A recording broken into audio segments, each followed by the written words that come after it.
So it's another week, and here we are in the garage. My E46 is now here. We got the motor pulled out off camera because, you know, we work efficiently around here. Obviously, I money shifted this engine, in case you guys didn't know.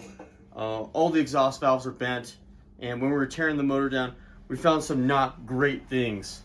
Mainly, there's a lot of oil in the intake, which is not good. So this motor was already on borrowed time, which makes me feel a little bit better about blowing it up. Maybe. Okay, maybe not. Either way, we're gonna go get a 6-speed right now for it. It's time to do this fucking build right. We're gonna put some cool parts in this fucking thing, and we're gonna send it on the track. Taking the parts grabber limo.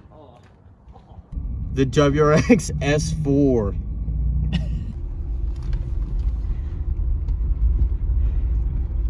We are not gonna get murdered down this alleyway, hopefully.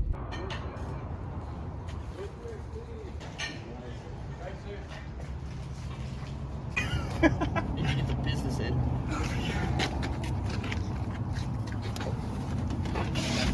Oh yeah, dude.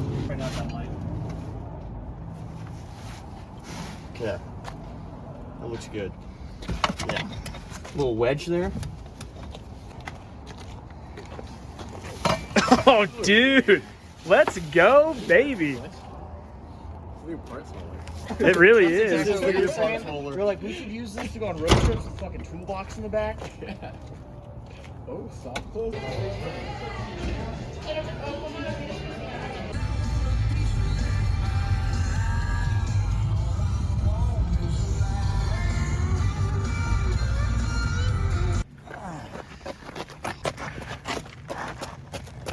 Okay guys, so we got the 6-speed. It's laying right there. This is an SMG out of an automatic E46. This isn't a true 6-speed manual, but it's actually really the same Getrag 420G that comes out of a manual E46. It just doesn't have a couple things on the inside of the transmission. There's 2 detent mechanisms that it's missing. So what you can do is you can send the bell housing off to get machined at some external supplier. There's a few companies that do it. It'll run you between $300 to $500 to get that done. Or what you can do, and I'm not sure which way I want to go yet, but you can buy a self-centering shifter like a CAE or an RTD. They have self-centering springs in them which help return the shifter back to the neutral position.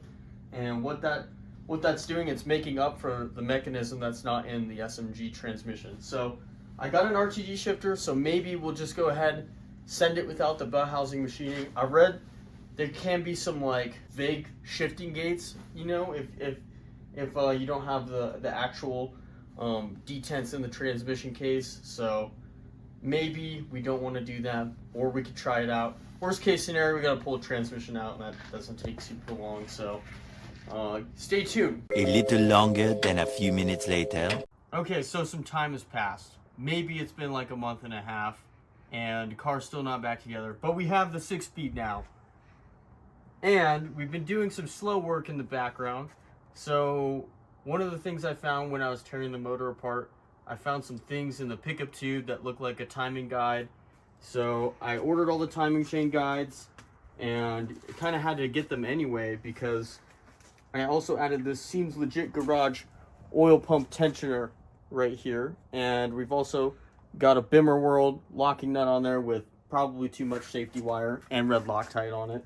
But that's fine. So we're hoping that takes care of the oil pump issue on this.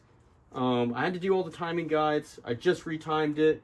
So we're going to check that it's in time and then seal it back up. And we should be able to finally start putting some gaskets on this thing, which would be really nice. Many, many unbearable moments later. Okay, so we've done some chronological fuckery with this video. Let's just start from the top and let you guys know how this build is going to go and how we're going to try to get it together in like the next week or so. Basically what happened was I wasn't planning on pulling the head off. That didn't happen. As you can see, that obviously did not happen. But we didn't want to pull the head off, but I decided after we pinched the head gasket a little bit, when we were putting the timing cover back on, we warped it there. So I said, you know what, screw it. let's put head studs in it. Let's put a new fresh OEM head gasket in it. We're also doing a little refresh over here on the cylinder head. We'll show you guys that in a second. But we're just doing a quick refresh on the top end, making sure everything's good to go. Also did a little quick check of the bottom end. Everything's looking good there. A little bit of cross hatching left in the cylinders, which you always like to see. So we're just going to take it from the top. We're going to try to get this head back together in this video, get everything cleaned up and ready to go back in. So there's a million videos on the internet of disassembling the E46 head. So we've saved you the pain of rewatching that here. So we got the ZHP's cylinder head here on the table. We're just doing a quick refresh, couple of things. One, we're going to clean the crap out of it. Two, we're doing a little valve lapping session right now with the drill. We'll show you guys that in a second. And also fresh gaskets for everything. Just making sure everything's going to go back together as good as it possibly can. We're not going to port the head or anything, even though I kind of want to. But there's a track day next week. We're going to try to make it to the track day. So we got to give it our all. Let's just throw it back together, see what happens. So Marshall went ahead and already did the intake valves, as you can see there. So now he's working on the exhaust valves. Obviously there's still some gummed up material on there. So basically what he's doing is he's lapping the valves using some of this valve grinding compound. So he's using the drill and kind of going back and forth inside here, and it's wearing to the head surface. Okay, so here's the process for doing a quick and dirty valve grind on your car, not doing it by hand, because that takes way too long. First things first, we're just gonna get a little special sauce on there. Give her a quick wipe down. We're not trying to take all the carbon off, because that's gonna take forever. The goal is just to make sure we don't have any big chunks there where we're gonna be grinding. So we just wipe that off real quick. And you know, I'm not an expert, so if you guys want to come at us in the comments about using a drill and not using the hand tool, feel free to come at us. We'll argue with you. We don't care. So the next thing we're going to do is we're going to add a little bit of this valve grinding compound here. Just want to add this around the seating surface. Just want to fully cover that. So then we're going to go ahead and insert this one. This is cylinder, it's gonna be our first of cylinder 5 here on the exhaust side. Gotta find the hole, there we go. The next thing is I'm taking a little bit of masking tape and I put this on the back side of the valve here. Just drop everything. So we're just gonna put a little bit of masking tape on there. We're just making sure the chuck of the drill's not gonna mar anything up because we don't really want that. That's where the keeper goes. We don't want that being all scratched up there, just for extra safety. Something like that. That's what it will look like. A little bit of tape on there, and we'll just chuck the drill right over the top of it. And we'll start real slow, and then we'll ramp up. And we want to change directions and make sure we're lifting the valve and patting it back down. It kind of helps spread that abrasive compound. As you can see, the drill is chucked up on the valve. And so now he's going to start out pretty slow.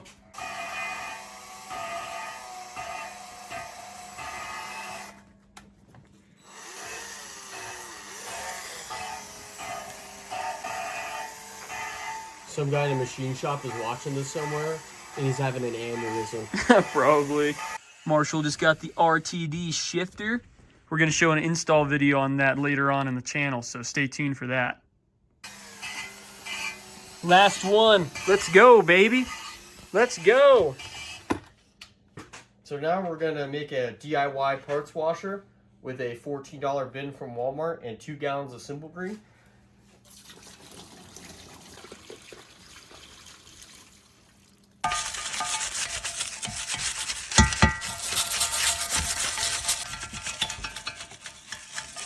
This is satisfying, but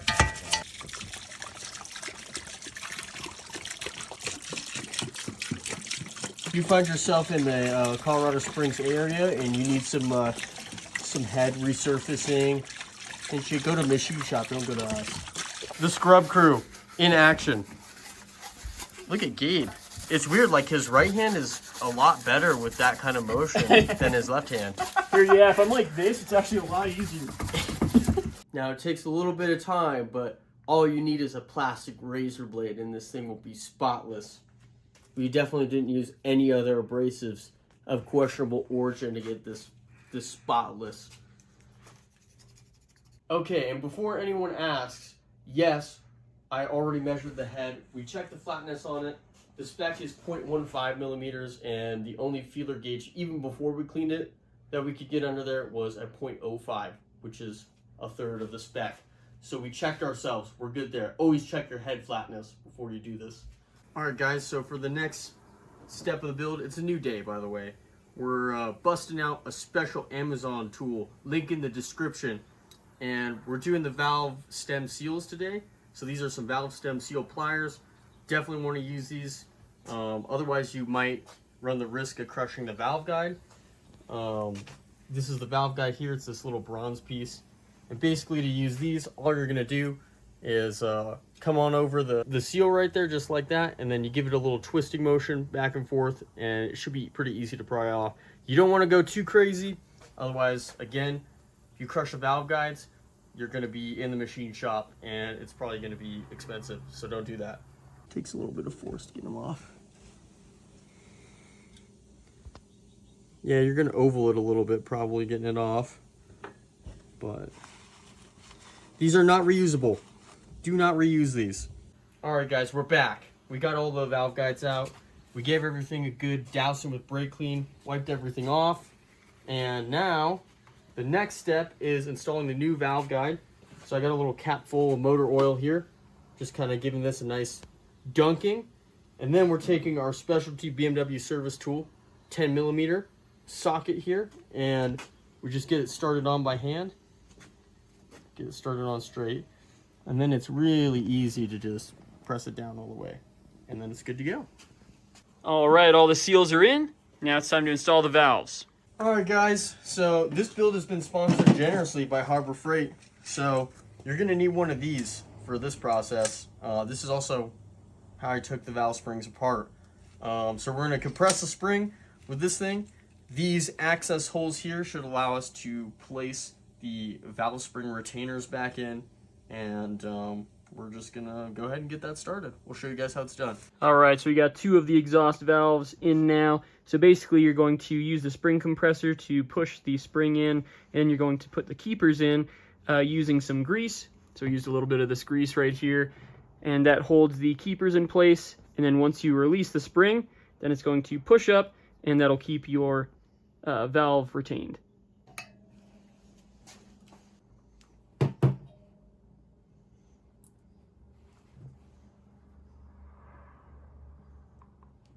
Helps to have two people for this.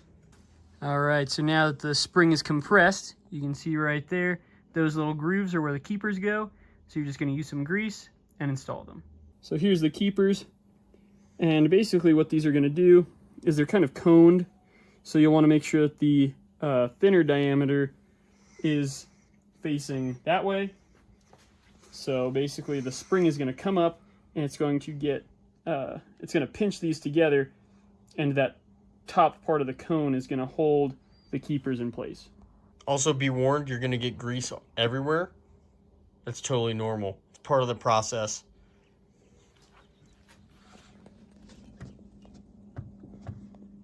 There's one. Dude, how did you do that so fast? It took me like 5 minutes to do one. The finesse.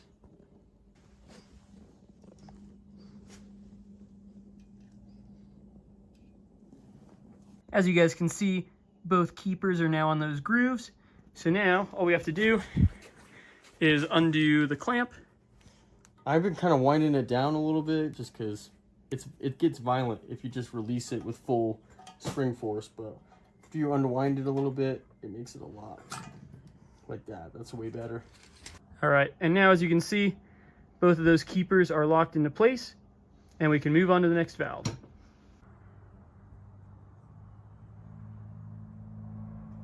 All of the exhaust valves are done, and we are on the last two intake valves. Almost time to put the head back on. Okay, so our next process that we're going to be doing here, we got the head surface cleaned already, as you may have seen. We blew all the bolt holes out here with some compressed air, and just to make sure there's no oil down in the bores because that would be bad. We don't want to hydrolac the threads. We're going to throw the timing cover on next, throw the ARP studs in, and then we're going to put the head back on. If you guys aren't doing this with your different length bolts, then get your shit together.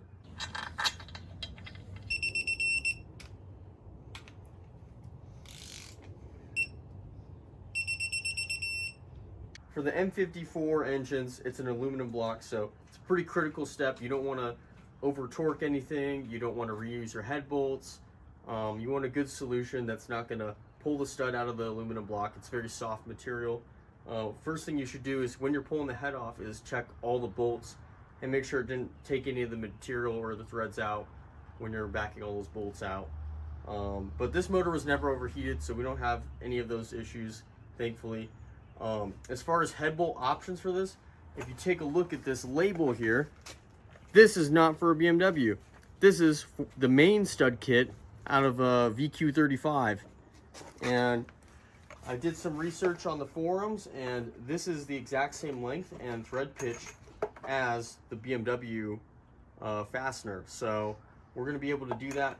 This was like 183 bucks on Amazon, so it's a good deal. The only other option for these engines is racewear, and that's like a $450 stud. And to be honest with you, I don't want to spend 450 bucks on these. So nice budget option if you guys are interested in that. Link in the description. So here's a side-by-side comparison of the E46 OEM head bolts and then the new ARP studs. Also, make sure to clean out all of your bolt holes with a Q-tip just to make sure you don't have any oil or debris in there. Here's the instructions for these.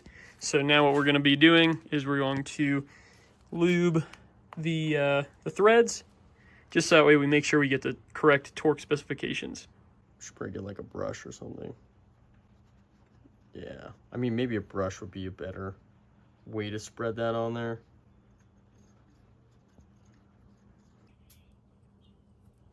We just finished installing the head studs, so now we can throw the head gasket on. Alright guys, so we got a fresh OEM BMW head gasket, and for whatever reason we're going to give this a shot. We don't really know what the science is behind this shit, but it's supposed to help fill the small imperfections between the head and the block, so, you know, it might be, I don't think it's going to hurt anything, and we're going to give it a shot. And if it totally fucks my motor up, you guys will be the first to find out.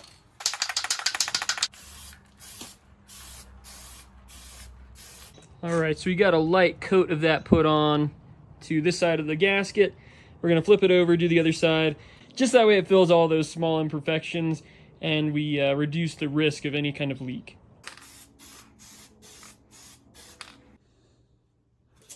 There we go. Perfect. Nice.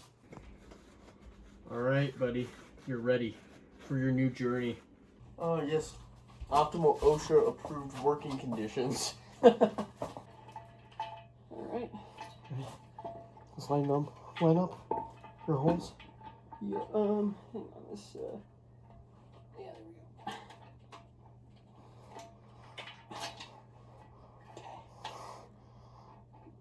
How are we looking? We don't have anything pinched, right? Nope. Okay. Woo! She's back on. Alright, the time has come to torque the head down now that we got everything back in. So our next steps are going to be throwing these precision ground washers on, and then we're going to throw these on, and then we're going to do a 3-step torque sequence on this. So the first thing we're going to do, we're going to follow the OEM recommended head bolt sequence, and we're going to torque everything down to 20 foot-pounds, and then we'll move everything up to 40 foot-pounds, and then we're going to final torque everything down to 60 foot-pounds. We're throwing the OEM head stud washers or head bolt washers on with the ARPs because they're a little thicker than the ones that come in the VQ kit. It just makes more sense. They just fit in there a lot nicer. So what we're doing, we're applying the ARP Ultra Torque Fastener Lube to the threads, the bottom of the nut, and the top and bottom of the washer, just to make sure the friction is all going to be in the right place.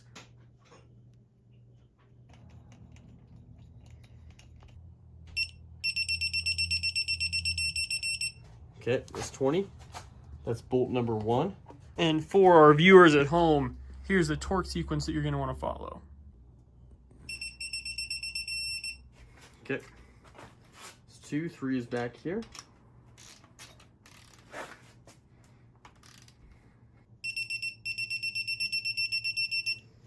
We've now stepped up to 40 foot-pounds as our second step here. So now we've stepped up to 60 foot-pounds to finish it off.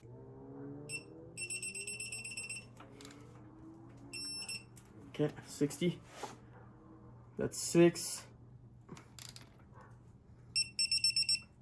Torquing to 60 foot-pounds on an aluminum block is a little sketchy, guys. But we're full sending it. We switched back to the lower leverage device, and also it helps us read out the live torque. Okay. All finished up, torquing down the head studs. Just filled all these holes up so we don't drop anything in there, because that would really suck. Now it's time for the lifters. Okay, so now we're looking at the lifters. We got to throw the lifters trays in, which might be a challenge. We're going to cross that bridge here in a second. But to know which cam goes where, on all these BMWs, E always stands for the intake and A is always the exhaust. So if you look at the back of the camshaft here, on the ZHP cams, we have the E and the A is on that side there. So that's how you know which one goes where. Okay, so we're gonna try to stick all the lifters back in here using a little red and tacky, and hopefully that friction between the two will keep the lifter sucked up in there long enough for us to install it. So we're gonna give everything a good cleaning, throw some grease on there, and then we'll get these put in.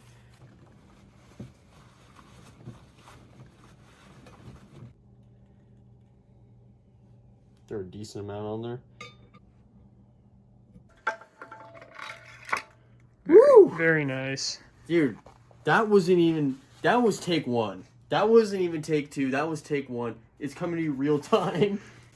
Now it's time for the exhaust side, and then we'll throw that one in too. Ow, ow, ow, my fingers. Okay, we're good.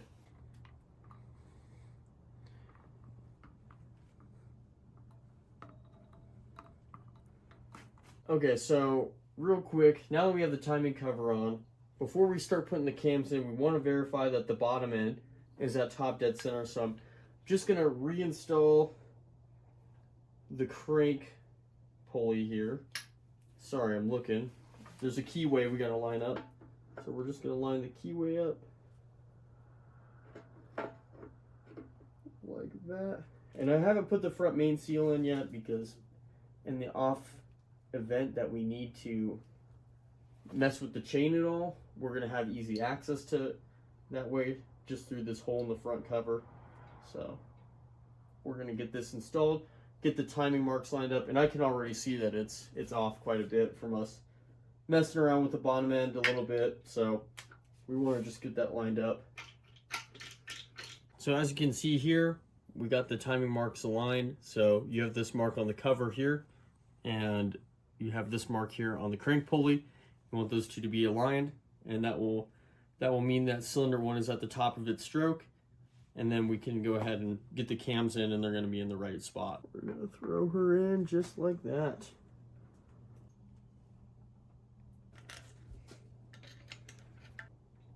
Okay. All right, guys. We're going to wrap up this this day of work here. It's been many days of work to get to this point, so just want to say thank you to my friends Gabe and Ryan. Thank you, Noah, and my brother Sam, for helping me out.